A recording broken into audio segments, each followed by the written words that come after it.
حضرت سیدنا عطا سلیمی قدس سرہ العزیز فرماتے ہیں کہ میں نے 1 سال تک دعا کی کہ اللہ رب العزت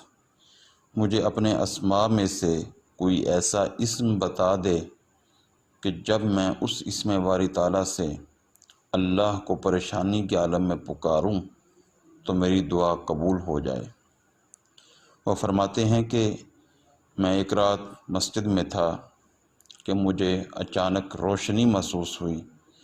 دیکھا تو یہ لکھا ہوا نظر آیا، یا اللہ یا اللہ یا اللہ یا رحمان یا نور یا ذا الجلال والاکرام۔ شیخ فرماتے ہیں کہ اس کے بعد جب بھی میں نے ان الفاظ کے ساتھ اللہ کو پکارا ہے اور پریشانی کے ازالے کے لیے دعا کی